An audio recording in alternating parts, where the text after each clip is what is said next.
guys, today I will explain about definition of grammar omission. Grammar omission refers to the act of leaving out or not including certain words, phrase, or grammatical elements that are expected or necessary for a grammatically complete sentence. Omission can occur at various levels of sentence structure, such as subject, verb, object, article, or auxiliary verb. Here are, here are detailed explanation. Subject omission. The subject is the noun or pronoun that performs the action or is the focus of the sentence. Omitting the subject can result in an incomplete sentence. Number two, auxiliary verb omission. Auxiliary verbs, also called helping verbs, are used to form tense, express modality, and create question sense negative. Omitting auxiliary verbs can make a sentence grammatically incorrect or unclear. Number three, object omission. The object is the noun or pronoun that receives the action of the verb. Omitting the object can lead to an incomplete sentence. Number four, article omission. Article a and the are used to specify or indicate whether the noun refers to something specific or non-specific. Omitting article can make a sentence sound unnatural or unclear. Hello everyone, I am Madinatul Ilmiyah. In this video, I would like to tell you the example of grammar omission. Omission in grammar refers to leaving out certain words or parts of sentences. They are not necessary for understanding, but can make the sentence less cumbersome. This can occur in various ways. Number 1. Ellipsis. Omitting a word or words that are implied by the context.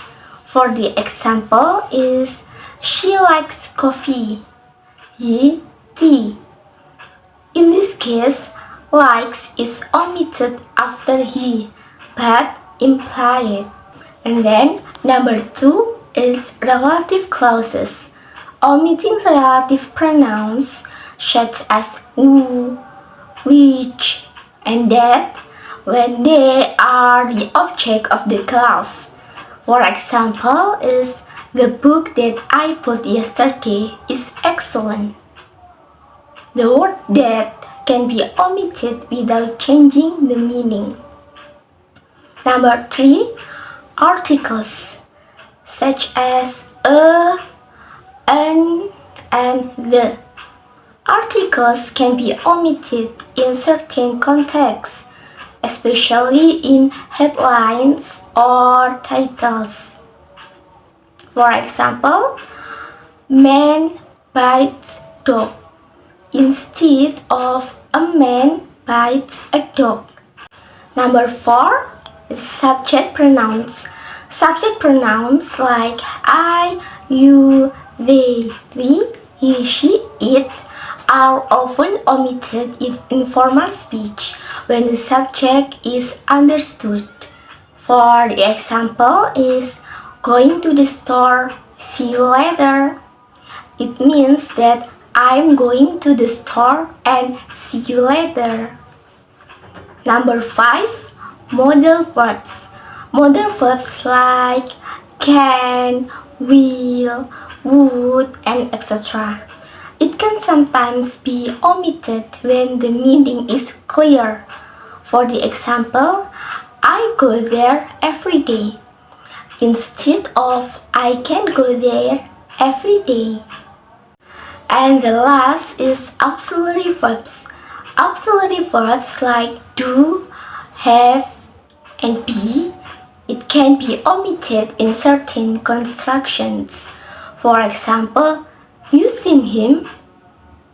It means that have you seen him?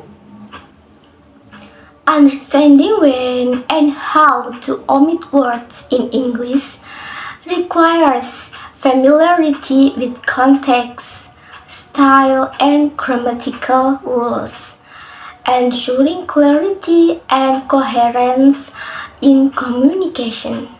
Goodbye. Hi everybody, my name is Sintya Ramadhani. In this lesson, I'm going to talk about common omissions in pronunciation and in grammar.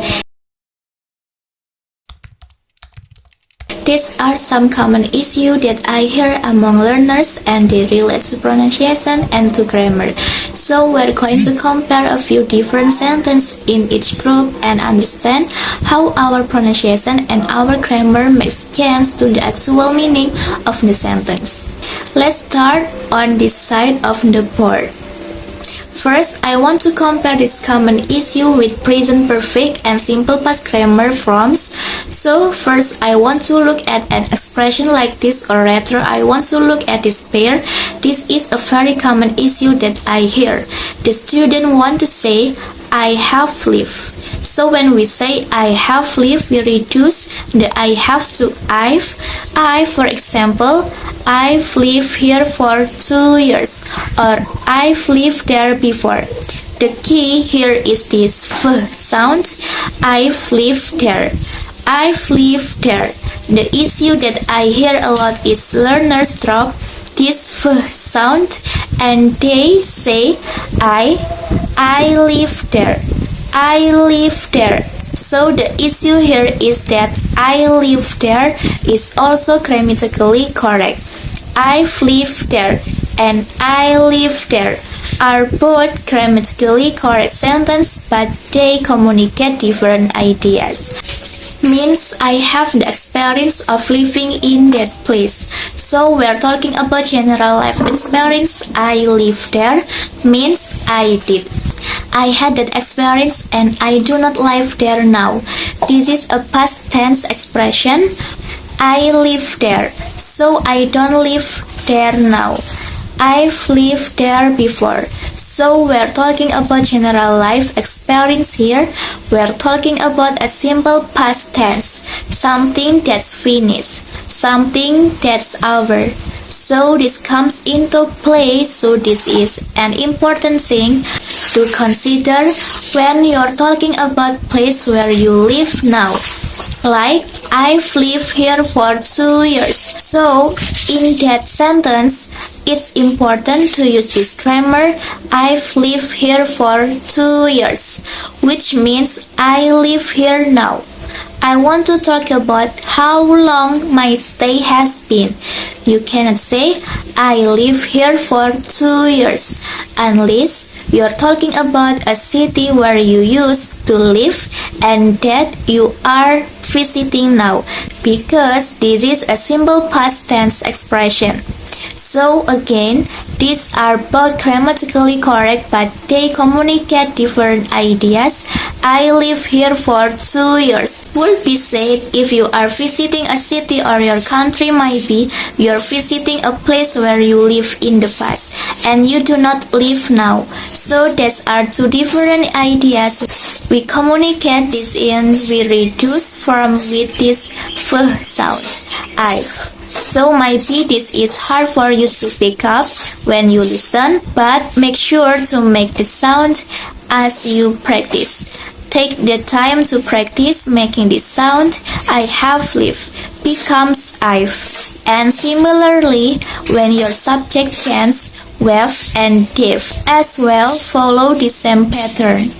So I hope that this is helpful for you. These are very common issue. I've called them omissions because there's not really always a mistake, but it does often communicate the wrong idea if you don't use the correct grammar. So please try to be careful about this in your writing and in your speaking. Thank you very much for watching this lesson, and I will see you again soon. Bye bye. Omission of grammar refers to deliberately leaving out certain words or grammatical element sentences, often to create a specific effects, streamline communication, adhere to Informal spoken language. Here are some tips and tricks for effectively using grammatical omission.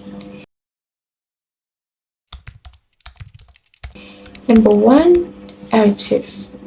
Ellipsis is the omission of words, sentence when the meaning card evaporate from context. Example, original.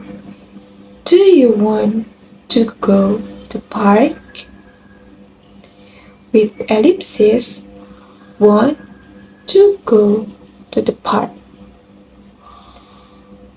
Tips: use ellipses in dialogue or informal writing to make conversations sound more natural and less repetitive. Number two, asyndeton. Asyndeton is the omission of conjunctions between parts of a sentence. Example, the original I came, I saw, and I conquered. With asyndeton, I came, I saw, I conquered. Tips: use asyndeton to create a sense of urgency or intensity. Number three, aposiopesis. Aposiopesis is the intentional omission of the end of a sentence, creating a dramatic or emotional effects. Example, if you do that one more time, I swear. Tips: use aposiopesis to convey strong emotions or traits, leaving the rest to the reader's imagination. Number four, zeugma. Zeugma is the use of a word to modify or cover two or more words, although it may only be appropriate for one. Example, she broke his car and he's hurt. Tips: use sigma for stylistic effects and to add humor or double meaning to your sentences. Number five, informal speech. In casual conversation, people often subject auxiliary verbs and article. Example, the original I'm going to the store. You want to come with me? Informal, going to the store. Wanna come? Tips: use omission in informal writing to mimic natural speech patterns and make characters' dialogue more realistic. Number six, texting and online communication. When texting or communicating, only omitting unnecessary words can make messages quicker and easier to read. Example, the original, are you coming to the party tonight? With omissions, coming to the party tonight. The tips: be mindful of clarity and share message remains understandable option the omissions. Number seven, poetry and creative writing. Poets often omit words to fit matters, rhythm, or to evoke a specific mood. Example, the original, the stars are shining brightly in the sky tonight. With omission, stars shining bright tonight. Tips: use omissions to maintain a specific rhythm or to focus the reader's attention on keywords or phrases. General tips: number one, context is key. Ensure that the omitted parts can be easily inferred by the reader. Number two, clarity. Avoid omission that could confuse the reader or obscure the message. Number three, consistency. Maintain a consistent style within a piece of writing to avoid jarring the reader. The lines purpose have a clear purpose for omitting words with the first stylistic effects, pacing, or tone. Understanding and practicing these techniques can exchange your writing, making it more engaging and effective while maintaining clarity and style. Thank you. Bye.